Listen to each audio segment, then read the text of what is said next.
नमस्कार, अन्नपूर्णा रेसिपी या चॅनलमध्ये आपले मनपूर्वक स्वागत। आज आपण करणार आहोत कच्च्या केळीच्या रेसिपी। दोन प्रकारे आपण त्या रेसिपी करणार आहोत। तर इथे सुरुवातीला मी जी केळं 4 केळं घेतलेली आहेत आणि ते स्वच्छ पाण्याने धुवून टाकलेले आहेत। असे 2-3 वेळा पाणी घेऊन मी धुवून टाकलेले आहे केळं स्वच्छ। नंतर आपण गॅसवरती पाणी गरम करायला ठेवायचं आहे आणि त्यात केळं टाकायचे आहे। केळं आपल्याला चांगले वाफवून घ्यायचे आहेत। इथे आपली जी केळी आहे ती वाफवून झालेली आहे। आता इथे एका छोट्या पातेल्यामध्ये मी 2 चमचे डाळीचे पीठ घेतलेले आहे। चना डाळीचे पीठ असताना आपले ते घेतलेले आहे आणि त्यात 1 चमचा धना पावडर घेतलेली आहे, पाव चमचा जिरा पावडर घेतलेली आहे आणि पाव चमचा हळद घेतलेली आहे। तिखट पाऊण चमचा घेतलेला आहे आणि चवीनुसार मीठ घेतलेला आहे।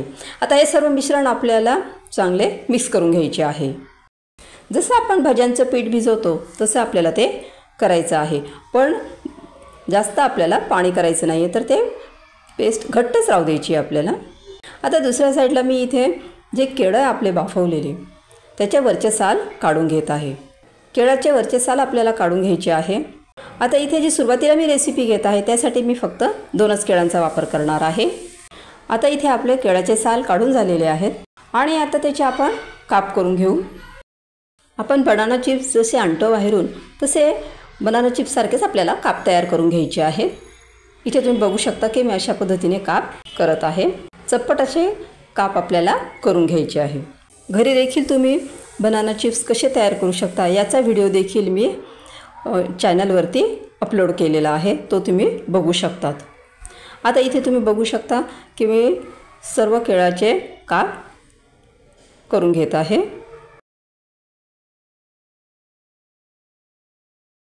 आपण जे 2 केळं घेतलेले आहेत त्या दोन्ही केळांचे काप आपल्याला असे करून घ्यायचे आहे, चप्पट असे।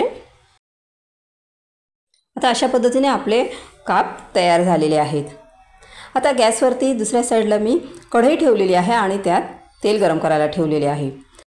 ते जे काप आपण केलेले आहे ते डाळीच्या पिठामध्ये डिप करून घ्यायचे आहे आणि असे आपल्याला तेलामध्ये ते टाकायचे आणि छान होऊ द्यायचे आहेत। जसे आपण बटाट्याचे जे भजी तयार करतो तशाच पद्धतीने ते आपल्याला करायचे आहेत आणि गॅसची फ्लेम मीडियम करायची आहे आणि हळूहळू गॅसच्या फ्लेमवरती होऊ द्यायचे आहेत ते आपल्याला।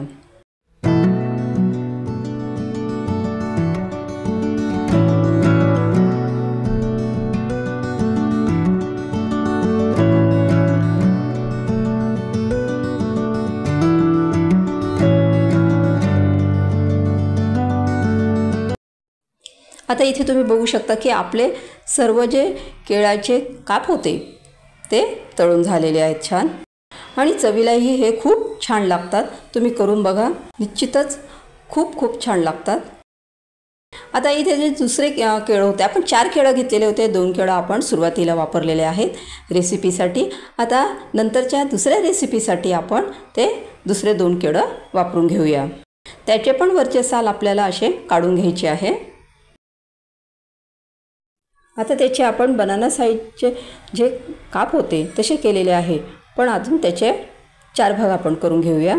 म्हणजे जसे आपण बटाट्याचे काप करतो तशा पद्धतीने असे काप करून घ्यायचे आहे हे बनानाचे। आता सर्व बनानाचे काप आपले तयार झालेले आहेत। आता दुसऱ्या साईडला आपण कढई ठेवलेली आहे, त्यात तेल टाकलेलं आहे आणि तेल गरम झाल्यानंतर त्यात आपल्याला मोहरी टाकायची आहे। मोहरी तळतळली आपली आणि आता त्यात आपण जिरं टाकून घेऊ।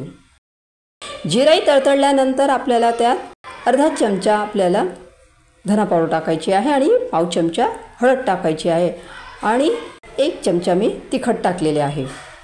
हे सर्व मिश्रण आपल्याला मिक्स करून घ्यायचे आहे आणि त्यानंतर आपल्याला जे बनाना काप आपण केलेले आहेत बटाट्यासारखेच ते त्या कढईमध्ये टाकायचे आपल्याला आणि हे मिश्रण आपल्याला छान हलवून घ्यायचे आहे। हे मिश्रण छान आपल्याला हलवून घेतल्यानंतर त्यात चवीनुसार मीठ टाकायचे आहे। आता मीठ टाकल्यानंतरही हे मिश्रण आपल्याला छान मिक्स करून घ्यायचे आहे आणि थोडा वेळ आपल्याला ते कढईमध्ये छान होऊ द्यायचे आहेत. थोडाच वेळ, फक्त 2-3 सेकंदच आपल्याला ते छान होऊ द्यायचे आहे. असं आपल्याला छान मिक्स करत जायचे आहे, म्हणजे मीठ आपलं सर्वीकडे व्यवस्थित लागेल. आता इथे तुम्ही बघू शकता की आपली बनाण्याची छान अशी भाजी तयार झालेली आहे. कोरडी भाजी मी या ठिकाणी केलेली आहे. अशा पद्धतीने आपण केळीच्या 2 रेसिपी बघितलेल्या आहेत. दोन्ही रेसिपी अतिशय छान आहेत. तुम्ही करून बघा. अतिशय चांगल्या ह्या रेसिपी आहेत. भाजी पण ही छान लागते. आणि सुरुवातीला जी रेसिपी मी केली ती देखील, आणि ही कच्च्या केळीची भाजी देखील, ह्या दोन्ही रेसिपी ज्या मी केलेल्या आहेत त्या अतिशय चांगल्या रेसिपी आहेत. तुम्ही निश्चित करून बघा, तुम्हाला खूप आवडतील. व्हिडिओ आवडला असेल तर व्हिडिओला लाईक करा, शेअर करा आणि चॅनलला सबस्क्राईब करा. थँक्यू.